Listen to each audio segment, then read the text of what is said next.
Bismillahirrahmanirrahim. Ala adatina inda iftitahi majalisina bisyirril Fatihah.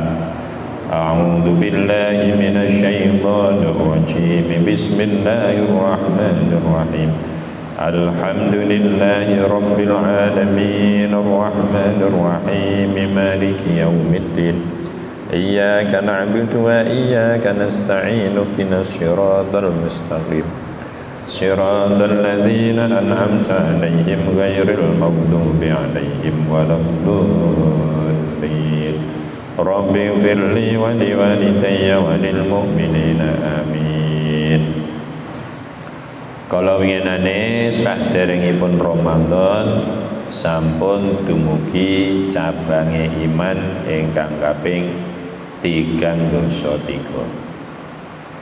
Wa syu'batus salisatu wassalasun utawi cabange iman sing nomor 33 asyukru iku syukur.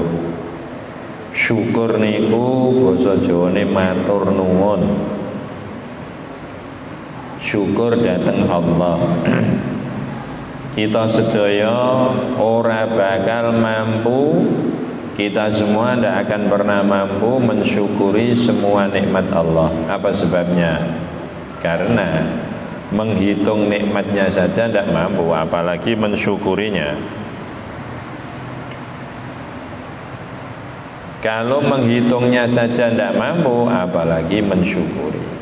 Dan Allah tidak pernah meninggalkan hambanya walaupun hanya 1 detik tanpa diberi rahmat, walaupun kafir sekalipun.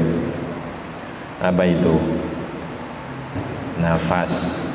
Nafas ini walaupun kafir masih dikasih nafas.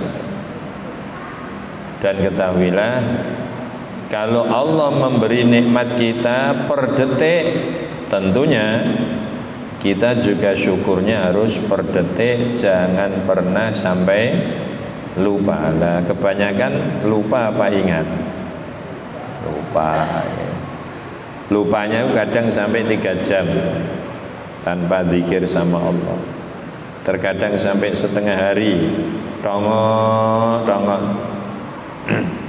Ini mata tidak melihat Quran, telinga tidak mendengarkan Quran atau mendengarkan nasihat-nasihat, mulut tidak pernah membaca apa zikir, apa sholawat, apa Al-Quran, padahal nafas tidak pernah berhenti. Artinya sebanyak-banyak hamba Allah bersyukur tidak akan pernah mampu mengimbangi nikmat Allah yang kita terima. Karena ada nikmat yang tidak pernah berhenti.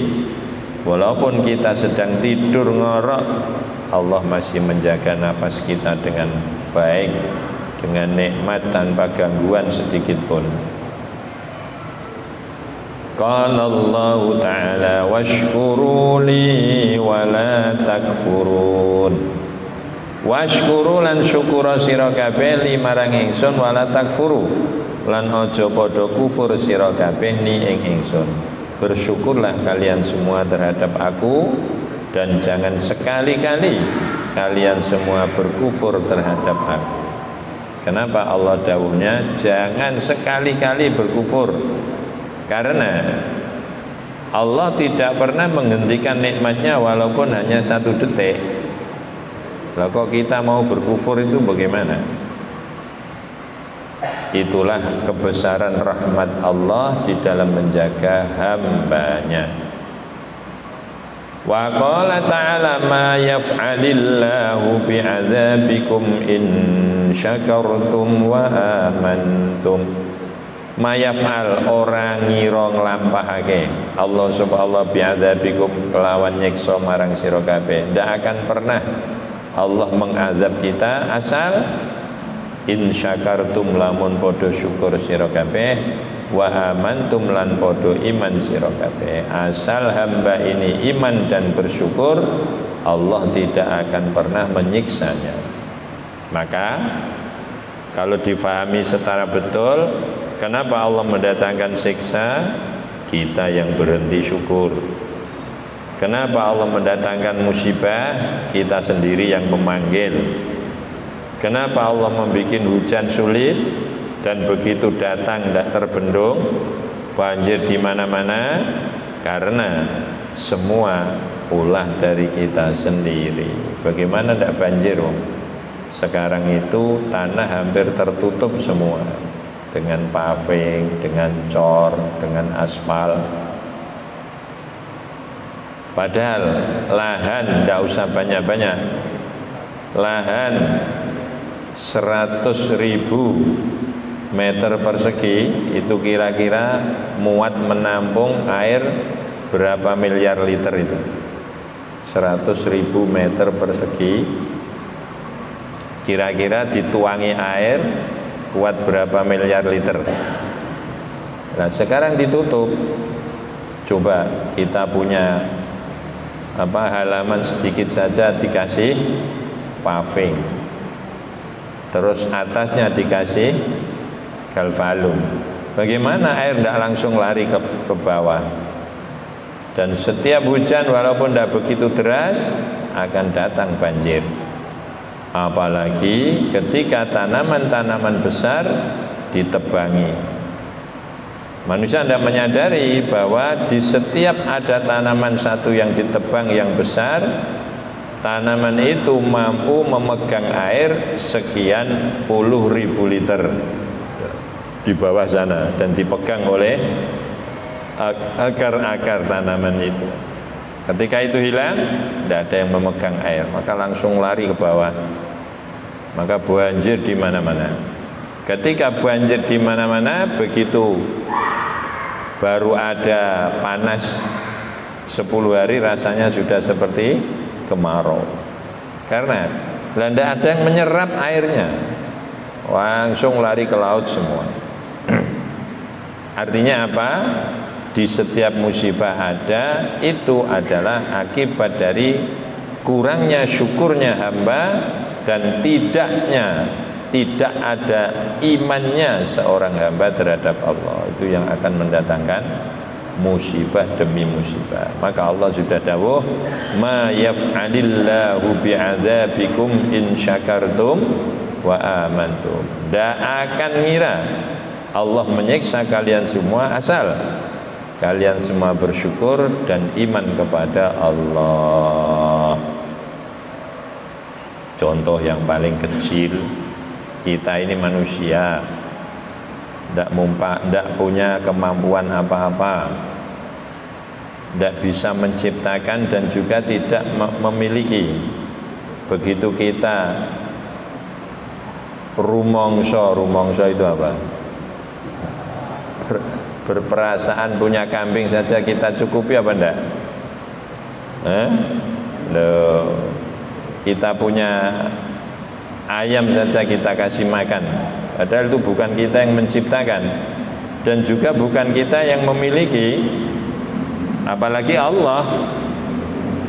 Yang menciptakan semuanya itu Allah, yang memiliki juga Allah. Maka ma yaf'alillahu bi'adzabikum in syakartum wa amantum. Tidak akan pernah Allah menyiksa kalian semua asal kalian semua mampu bersyukur kepada Allah dan iman kepada Allah. Jadi setiap ada musibah, artinya pergeseran nilai iman dan hilangnya rasa syukur terhadap Allah, itulah penyebabnya.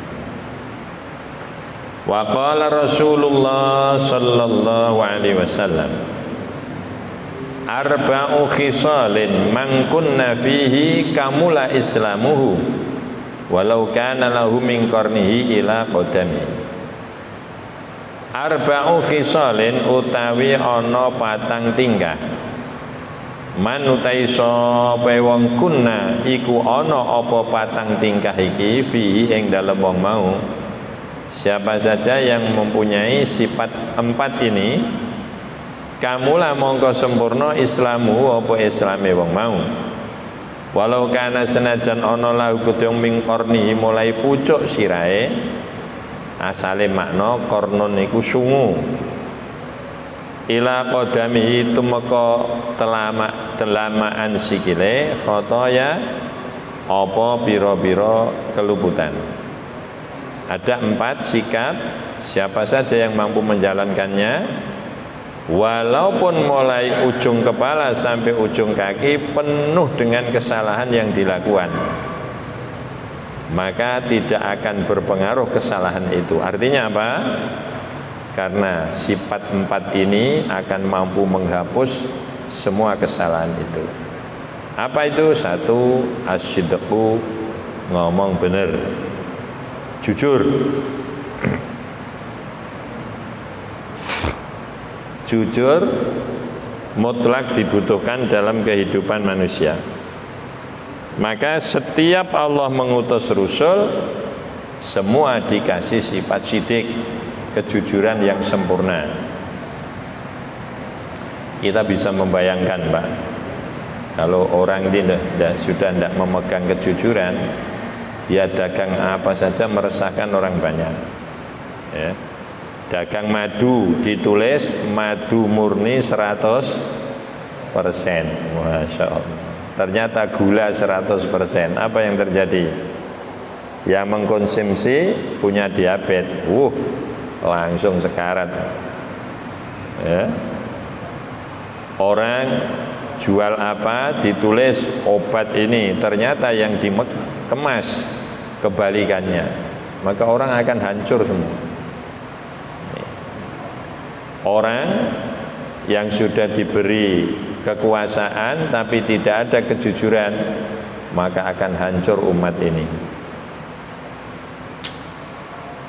Itu yang di TikTok. Kalau ada orang ngambil ayam, namanya apa? Maling. Kalau ngambil uang di bank, namanya apa? Rampok. Ya. Kalau di perjalanan, namanya apa? Garong. Tapi yang mengambil uang rakyat namanya kebijakan. Bayangno ya. 721 triliun kebijakan. 721 ewu miliar. Bayangno ya, Pak.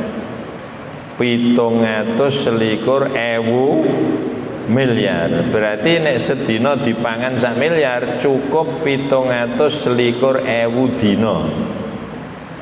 721 ewu dina niku pirang puluh tahun. Nah, 721 ewu dibagi 360 pinten? Ra karu-karuan ngoten ya. Loh, itu pola pikirnya gimana? Korupsi kok sebegitu itu? Masya Allah. Yang korupsi tidak ada kejujuran, yang mau nyidang tidak ada kejujuran. Siapa yang terkena korbannya? Semua rakyat. Wis ngono dijengakno napa? Kebijakan. Masya Allah. Artinya orang-orang korupsi itu orang-orang bijak, ngono loh. Sama itu istilah-istilah yang jelek dibikin bagus.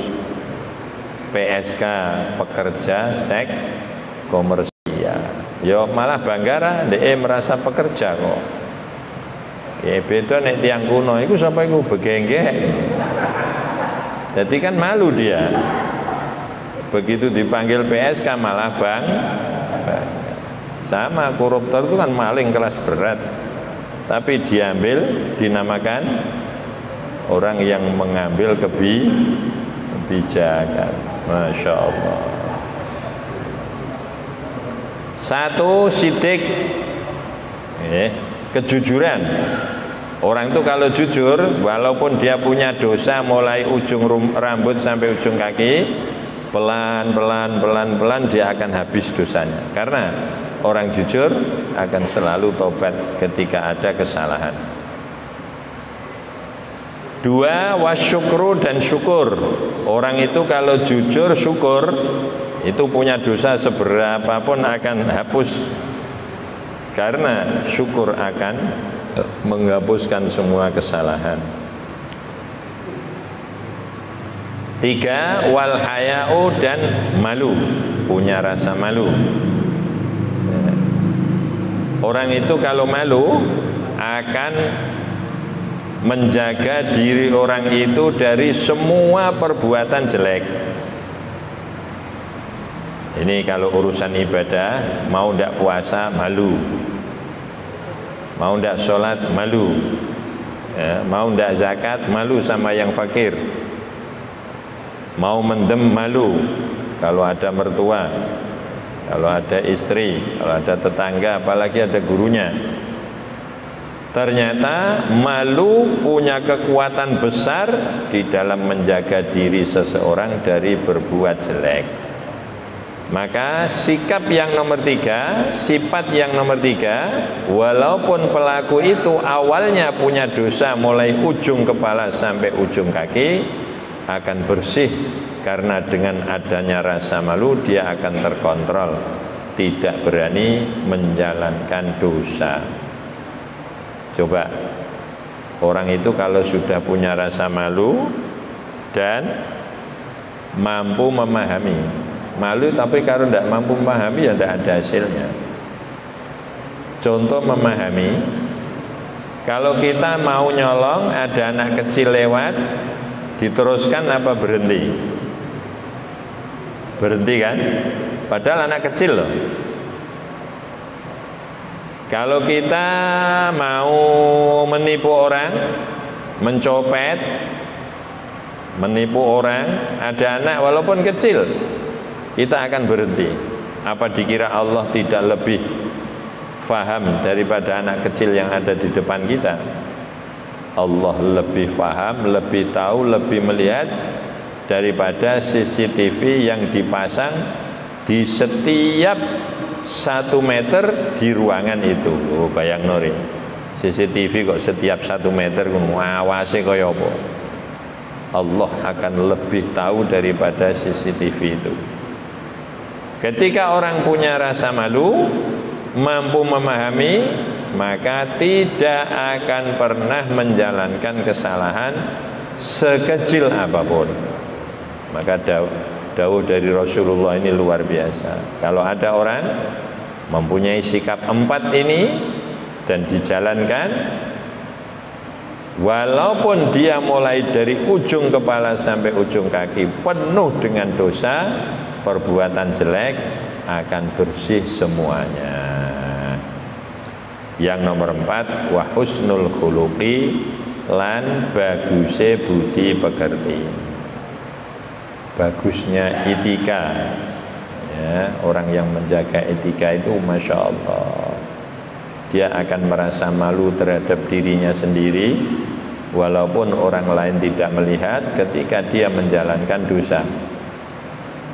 Kok bisa? Iya, mosok ini dilarang Allah akan saya jalankan, sementara nafas yang baru saya tarik saja ini dari Allah. Kok bisa-bisanya saya menjalankan sesuatu yang dilarang Allah? Itu artinya husnul khuluq. Dan ketahuilah, bagusnya budi pekerti, bagusnya etika itu termasuk penjagaan yang luar biasa. Tanda-tanda orang yang punya etika bagus, dia selalu mengedepankan jangan sampai mengganggu orang lain, sampai pada titik paling minim. Bismillah. Titik paling minim apa? Nah? Kebaikan yang pasif. Kalau saya tidak mampu menolong, jangan sampai saya mengganggu. Kalau saya tidak mampu memberi, jangan sampai saya mengambil. Kalau saya tidak mampu membahagiakan, jangan sampai saya menyusahkan. Dan terus, itu namanya kebaikan pasif. Itu termasuk husnul khuluq, budi pekerti yang bagus. Maka ada budi pekerti yang luar biasa, a'ti man haramaka wasil man qata'aka. Wah, sulit ini. Berilah siapa saja walaupun dia tidak pernah memberi kamu. A'ti man haramaka. Rasulullah itu seperti itu. Dan manusia selama masih manusia, ketika kita perhatikan, maka dia akan punya sikap baik. Jangankan manusia, anjing itu lho nek diapiki bales napa mboten. Masya Allah, ana macan bayine dimiki asu. Iku bareng macane gede. Wis pirang-pirang tahun ra kepethuk lho, iku kepethuk asu sing tau ngemiki ora ditukari. Itu harimau itu. Manusia apalagi dia punya otak. Macan yang hanya punya insting, anjing hanya punya insting, tidak punya otak, tapi dia tahu balas budi. Itu namanya husnul khuluq. Ya. Jadi husnul khuluq itu memang sangat amat luar biasa.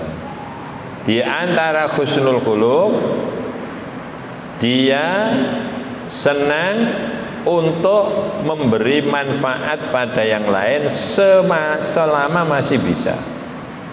Itu husnul khuluq. Maka Rasulullah, orang yang membenci beliau sebesar apapun bencinya akan diperlakukan dengan sebaik-baiknya. Dan itulah yang menjadikan Rasulullah sukses. Walau kunta fazzan ghalidhal qalbi lang faddu min haulik. Muhammad, seandainya engkau bersikap keras terhadap orang-orang kafir dan akhlakmu jelek, maka semua orang akan lari meninggalkan kamu. Tapi karena sikap lemah lembutnya Rasulullah, semua merasa dilindungi, ditolong, diperhatikan, akhirnya mencintai semuanya. Bahasane wong Jawa kuno, nang kowe nek wis iso ngalah, sak ngalah-ngalahe, engko kowe mesti menang. Batas ngalah napa? Ora ana batase. Batase ngesek wis ora ana wong iso ngalahno, lha iku menang. Jadi Kanjeng Nabi itu ndak pernah ndak ngalah. Semua ngalah Rasulullah. Tapi Rasulullah akan selalu mengalah kepada siapa saja walaupun mereka kafir, kalau sebatas urusan pribadi Rasulullah. Tapi kalau urusan agama disinggung, dirusak, ditentang, maka tidak ada orang galak melebihi galaknya Rasulullah Sallallahu Alaihi Wasallam. Karena di dalam Diba, yang kulina baca Diba, idza duyya haqqullahi lam yakum ahadun li ghadabi. Ketika hak Allah ditentang, dirusak, diganggu, lam yakum ahadun li ghadabi. Tidak ada seorang pun yang berani berdiri ketika Rasulullah marah. Sahabat siapapun ketika Rasulullah marah karena hukum Allah dirusak, tidak ada yang berani berdiri. Ngadeg tok tidak berani. Di tengah sini antara kedua alis beliau ada garis merah, ada garis, ada otot menggaris di sini. Itu kalau Rasulullah sudah marah, ini warnanya berubah merah. Kalau sudah begitu, sahabat tidak ada yang berani. Ngomong saja tidak berani, apalagi berdiri. Itu Rasulullah, ketegasannya luar biasa. Apa bedanya marah dengan disiplin? Bedanya napa, Pak? Sampai nanti dilokno anaknya, bapak galak nanti. Pak guru itu galak. Pak guru itu galak apa disiplin? disiplin. Bedanya apa galak dengan disiplin? Kalau galak didasari dengan kebencian, kalau disiplin didasari dengan kasih sayang. Ndek bengi ora garap PR nang. Ngono iku piye karepmu solentik iku pinge? Pak guru tah galak, keliru. Pak guru disiplin karena nyelentiknya bukan dengan dasar kebencian, dengan dasar kasih sayang. Maka Allah punya sifat Rahman Rahim walaupun baru saja menuangkan azab kepada hambanya. Karena apa? Ngamuknya Allah itu bukan didasari kebencian Allah terhadap hambanya, tapi didasari kasih sayang. Pak, itu niku husnul khuluq. Kita wa syukru utai syukur yantazimu iku kagabungake min ilmin saking ilmu wa halin lan tingkah wa amalin lan tumindak. Yang namanya syukur perpaduan antara ilmu, sikap, kemudian mengamalkan. Apa? Praktekno itu apa bahasanya? Sikap, ilmu, sikap dan pembuktian. Oke. Jadi syukur itu harus ilmu, sikap dan pembuktian. Bagaimana orang mampu menggabungkan antara ilmu, sikap, pembuktian yang nantinya jadi dalam satu sifat yang namanya syukur. Fal ilmu mongko te ilmu, wa te ilmu, orang ini termasuk orang yang syukur dilihat dari sisi ilmu. Ma'rifatun nikmati iku ngertine nikmat minal mun'imi saking zat sing paring nikmat. Orang itu tahu bahwa makan, minuman, nafas, obat-obatan, rumah, apa saja itu murni dari Allah Subhanahu. Itu harus dingilmoni itu, harus tahu. Wa uti ilmu ma'rifatun nikmati ngawerai nikmat minal mun'imi saking zat sing paring nikmat. Kita harus tahu bahwa semua kenikmatan adalah pemberian dari Allah Subhanahu wa ta'ala. Wal halu tingkah sikap orang bersikap syukur itu nampaknya seperti apa? Wal halu singkap syukur huwa ya hal al farahiku anane bunga al hasilu kang hasil bi in'amil mun'imi kelawan oleh paring nikmat zat sing paring nikmat. Sikap orang yang syukur pasti akan mengeluarkan sikap yaitu rasa senang yang ditimbulkan apa yang telah diberikan oleh Allah kepada orang itu. Itu namanya sikap. Wah, seneng aku Pak. Apa nang? Ulah lulus. Itu sikap menunjukkan syukur. Ditukokno montor bapake, angger ketoh dikumbah dilapi. Ini sebuah sikap menunjukkan bahwa saya seneng ketika dikasih motor sama bapak. Sikapnya apa? Gelem ngresiki. Oke. Lah sampai ditukono motor bapake ngumbah ora gelem. Marah apa ndak? Ya marah. Sama Allah terhadap kita. Ketika kita dikasih makan oleh Allah, ndak ada sikap yang menunjukkan bahwa kita ini seneng atas pemberian Allah yang berupa nikmat. Itu sikap. Kemudian pembuktian. Wal amalu tengamal, orang itu beramal dalam rangka perwujudan syukur. Itu seperti apa? Wal amalu te amal wal qiyamu yaiku jumenengi. Jumenengi itu apa ke? Nglampahi. bima kelawan tumindak wa kantima maksudul munimi perkara sing disejo zat sing paring nikmat wa mahbubi lan perkara sing disenengi Allah. Jadi yang namanya pembuktian syukur adalah menggunakan nikmat itu sesuai yang dikehendaki Allah. Bapak numbasno motor anyar ben dienggo sekolah, lah terus dienggo trek-trekan, itu wujud syukur apa mboten? Ya mboten lah.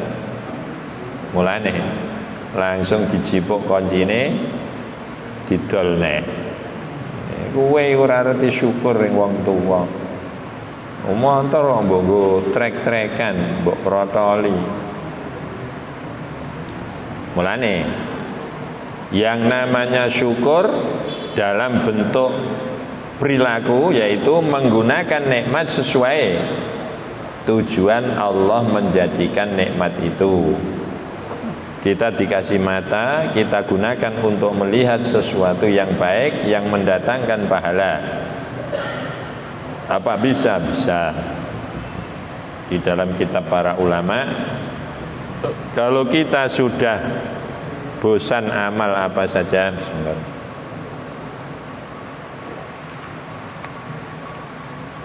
minimal lakukan amal dengan hanya melihat.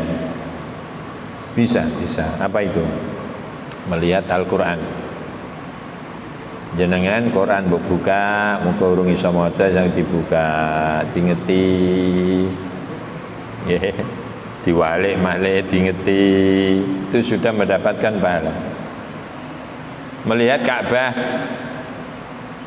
bagi yang haji, yang umrah, ketika sholat sudah dijalankan semua, amal-amal haji yang sunat sudah selesai semua, masih ada waktu luang, pandanglah Ka'bah dengan rasa cinta dan hormat. Maka ketika memandang Ka'bah itu pula Allah memberikan rahmat. Oh, itu ibadah yang sifatnya hanya melihat. Di antara malih napa? Melihat kedua orang tua. Siapa anak yang melihat kedua orang tuanya dengan dasar kasih sayang? Ya Allah, bapak kok pun umur 80 sakene, kulit isut kabeh, rambut putih kabeh, jenengan sawang tok niku lho datang rahmat Allah. Nyawang wajahe tiyang sepah kali, termasuk nyawang wajahe tiyang alim, tiyang hafal Quran. Niku hanya melihat itu sudah merupakan ibadah. Maka ada dawuh nazru wajhil alim ibadah. Nyawang wajah wong alim itu sudah ada nilai ibadah. Sebabnya apa? Mungkin sudah pernah tak terangkan. Kenapa hanya melihat wajah orang alim sudah punya nilai ibadah? Karena orang alim itu ilmunya tercermin di wajah beliau. Jadi ilmunya itu tercermin di wajah beliau, itu orang alim. Sabarnya ada di wajah beliau, tawaduknya ada di wajah beliau, ikhlasnya ada di wajah beliau. Maka setiap melihat orang alim akan mendapat ilmu, dan orang mendapat ilmu itu namanya belajar, dan belajar adalah amal soleh, pasti dapat pahala. Jenengan sowan sinten sak mangke? Riyen kan wonten Mbah Maimun, wonten Mbah Sahal, wonten Mbah Dullah Salam. Itu beliau-beliau ketika kita wajahnya kita pandang, teduh, sabar, ikhlas, tawadhu, kita pulang ke rumah itu langsung dapat ilmu. Walaupun sedikit tapi pasti dapat. Nah, maka di sini di antara bentuk wujud syukur dengan perilaku melihat nikmat yang diberikan oleh Allah, tapi yang dilihat Allahnya yang ngasih.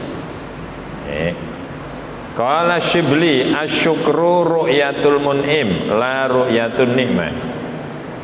Qala dawu Asyibli sapa Imam Syibli, asyukru te sing aran syukur, ru'yatul mun'imi iku mirsani zat sing paring nikmat.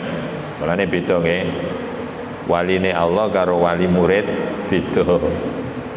Kula jenengan wali murid, nek ngombe kopi sing diingeti apane? Kopine, mulane sing dilem kopine. Tapi nek waliullah nek ngombe kopi sing diingeti sing gawe kopi, mulane sing dilem sing gawe kopi, mboten kopine. Mulane tiang arif niku bismillahirrahmanirrahim alhamdulillah lho, sing dilem sing gawe kopi, mboten kopine. Nek kula jenengan sing dilem apane? Kopine. Wih, kopi kok enake ngene ya Allah. Kopi sekecil itu kok mampu menutupi yang membikin kopi, yaitu Allahu Akbar. Seberapa besarnya Allah? Oh, udah bisa dibayangkan. Tapi kenapa yang sebesar itu bisa tertutupi kopi satu gelas? Itulah kita. Jadi kelas kita itu masih kelas makanan, kelas minuman. Habis makan yang dipuji makanannya, habis minum yang dipuji minumannya, habis makan buah yang dipuji buahnya, habis kumpul istri yang dipuji istrinya. Beda dengan para ulama, para wali Allah. Beliau habis makan yang dipuji, yang bikin nasi, yang bikin beras. Habis minum yang dipuji, yang bikin air. Habis kumpul istri yang dipuji, yang ngasih amanah istri, dan seterusnya. Maka di sini Imam Syibli asyukru ru'yatul mun'im, asyukru tai syukur sing sempurna, ru'yatul mun'imi iku mirsani zat sing paring nikmat, la ru'yatun nikmati boten mirsani nikmate. Contoh niki, jenengan ditukokno montor bapake, sing mbok lem montore, bapake sesuk gregeten ta mboten? Tapi nek sampean ditukokno montor anyar sing dilem bapake, wah lah bapake ya mesti ngimboi. Wah, jenengan luar biasa Pak, milih kelir mawon apike ngene kok. Jenengan niku anjen luar biasa. Harta semonten nggih mboten eman jenengan. Jadi sing dilem bapake terus bapake. Engko ketok elek sithik iku ganti nang ben tambah apik lho. Tapi nek sing mbok lem niku montore ae suwe-suwe bapake sampean sumpek.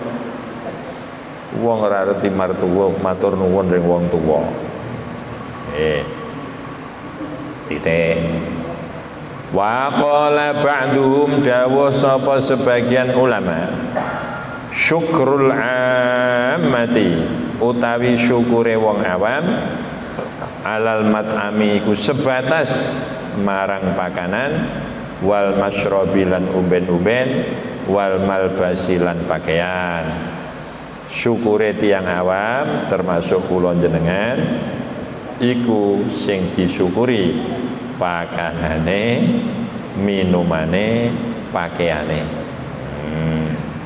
Mulane nek entuk mangan alhamdulillah, sing dilem pakanane.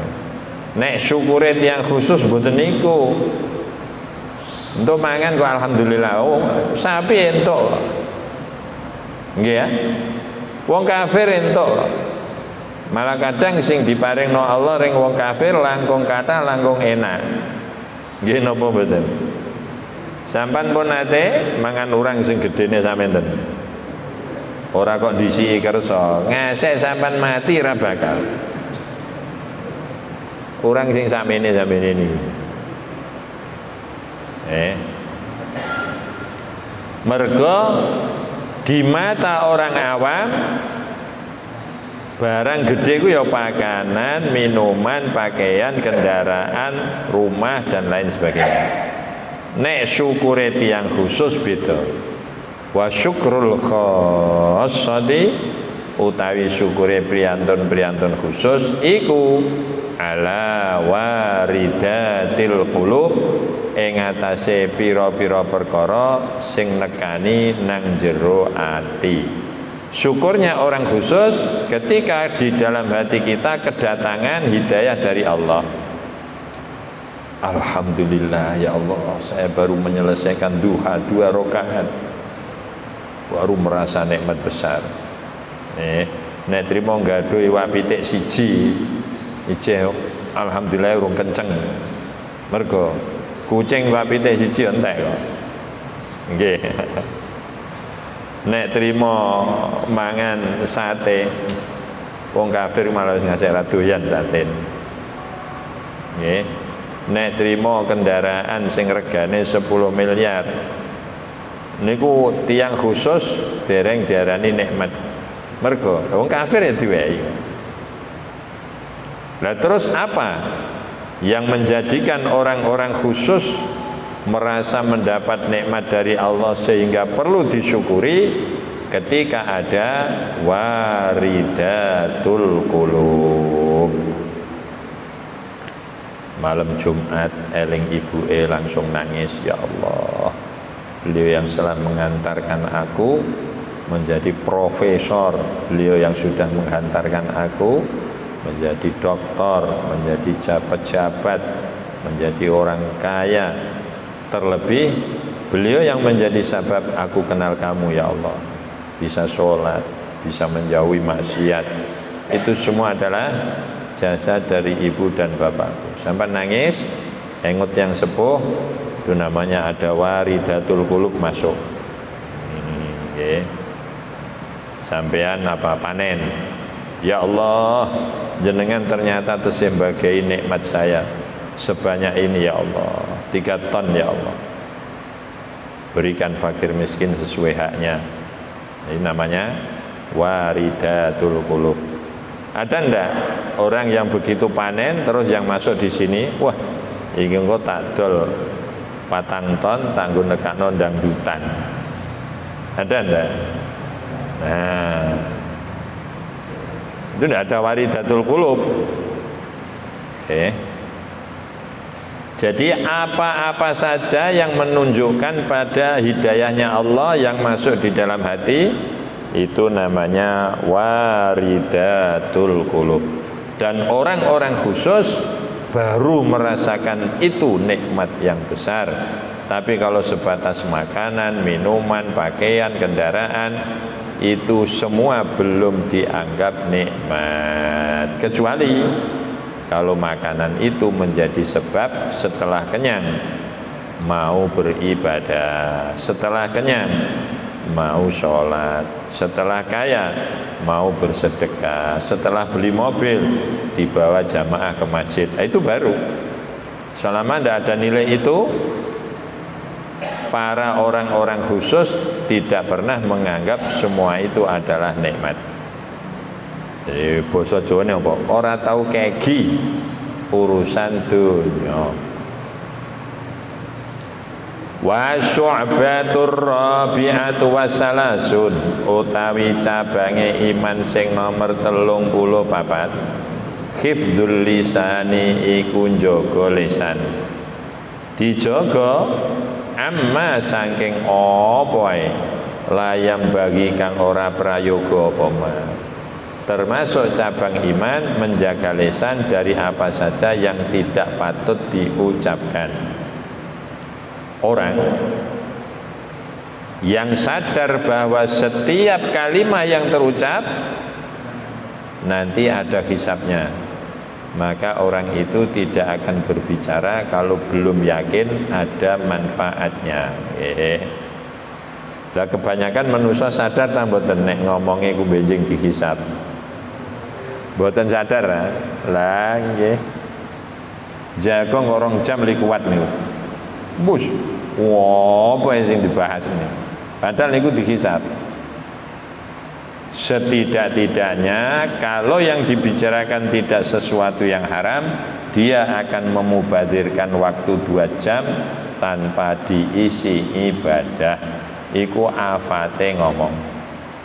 Maka ada dawuh, kalau berbicara itu perak, maka diam adalah emas. Oh, ngoten niku. Maka orang-orang yang bijak itu lebih senang diam daripada bicara. Semakin banyak bicara, semakin banyak kesalahan akan ditimbulkan. Maka di sini termasuk cabangnya iman yang ke-34, menjaga lisan, hifdzul lisan. Didawuhkan besok setelah alam kematian banyak orang-orang yang takut bertemu lisannya sendiri. Karena apa? Omongan-omongan yang keliru akan menyebabkan orang itu berada dalam kesusahan yang panjang. Maka orang itu akan takut ketemu omongannya sendiri. Zaman akhir tambah canggih lagi, yang namanya ngomong itu sekarang pakai apa? Pakai jemari. Di dalam surat Yasin ada ya, al-yawma nakhtimu ala afwahihim wa tukallimuna aydihim wa tashhadu arjuluhum bima kanu yaksibun. Di hari ini, itu maksudnya besok kiamat, tapi sudah dicicil di dunia. Di hari ini aku bungkam mulut-mulut manusia dan mereka berbicara dengan jari jemarinya. Masya Allah. Leres napa mboten? Lho ora ngono nang kowe mulai ngomong dek kapan kok kancamu ujug-ujug teko li wong 20. Ora krungu ngomong belas nih. Ego ngomongnya ngangge driji. Al yauma nakhtimu ala afwahim. Di hari ini akan kututup mulut-mulut mereka. Wa tukallimuna aidim. Dan tangan-tangan jari-jari mereka yang berbicara. Bejing teng akhirat. Ning dunia niki wis dicicil. WA, SMS dhisik. Besok di akhirat juga seperti itu. Mata akan ditutup, mulut akan ditutup. Yang bicara siapa? Tangannya. Ya, betul ya Allah, saya yang memukul si fulan. Saya yang mengambil uang si fulan. Saya yang merubah nolnya tak ambil 1. 1 miliar itu nek nulis dilongi siji karek pinten? 1 juta ra? Ketoke 0, tapi bahaya. 0 itu nek nang mburi ku nilainya gede kok. 1 triliun dilongi nulis siji. Ilange pinten? 900 miliar. Bayangno re. Ilang kok 900 miliar. Tangan ini akan bicara. Kaki akan bicara, mulut akan bicara. Bicara yang bukan bicara mulut asli, tapi sebagai saksi. Kemaluan akan bicara sebagai saksi. Perut akan bicara sebagai saksi. Al-yawma nakhtimu ala afwahihim wa tukallimuna aydihim wa tashhadu arjuluhum bima kanu yaksibun. Masyaallah. Qala Allah Ta'ala ma yalfidhu min qawlin illa ladaihi raqibun atid. Ma yalfidhu orang ucapake sapa wong min qawlin ing ucapan senajan segelintir huruf siji til nun illa ladaihi kejaba ana ing ngarsane ucapan mau raqibun utai malaikat raqib atidun lan malaikat atid.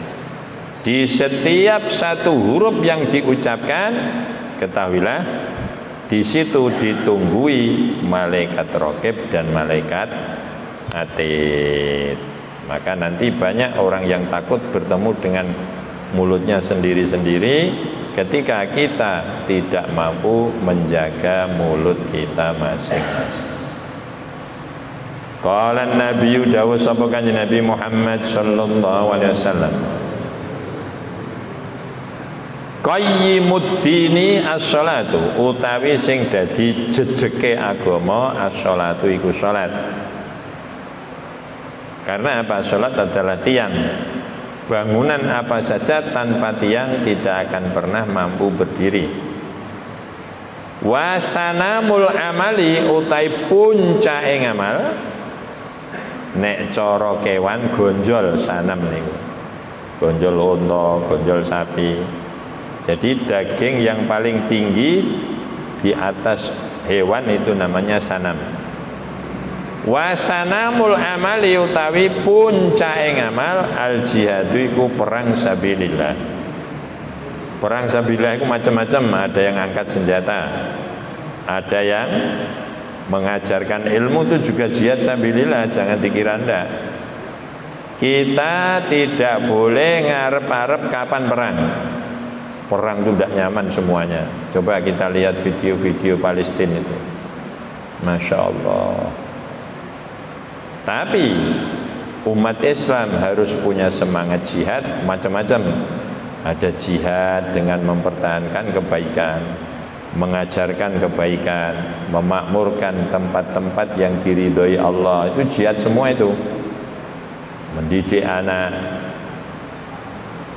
Wasanamul amali, utai puncake ngamal al jihadu iku jihad. Wa afdalu akhlaqil Islam, utai paling utamane budi pekertine Islam as-shamtu iku meneng. Ternyata diam itu punya nilai positif yang luar biasa. Apa sebabnya? Nek gelem meneng hatta yaslama, saengga padha selamat annasu sapa para manusa. Kuwatah pertengkaran yang dipicu dari ucapan, wadah pembunuhan yang dipicu dari ucapan, kata perzinaan yang dipicu dari ucapan, penipuan, penzinaan, penodongan, perampokan, pengkhianatan, itu ternyata awal mula diawali dari perkataan. Maka Rasulullah dawuh as-shamtu afdalu akhlaqil Islam as-shamtu. Akhlak Islam yang paling istimewa adalah diem. Tujuannya agar orang lain menjadi selamat. Qala wallahu a'lam. Maulaya salim.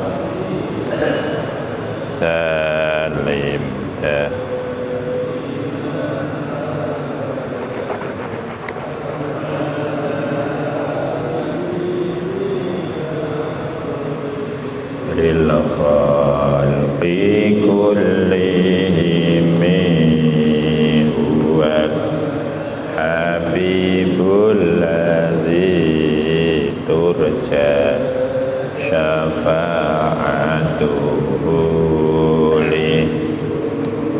li haulim minal ahwa li muqtahimi ya Rabbi bil Mustafa balligh qasidana waghfir ma madha ya wasi'al karam.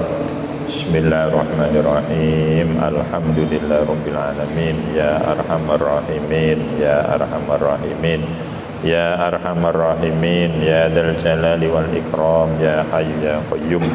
Allahumma shalli wa sallim ala sayyidina Muhammad wa ala ali sayyidina Muhammad.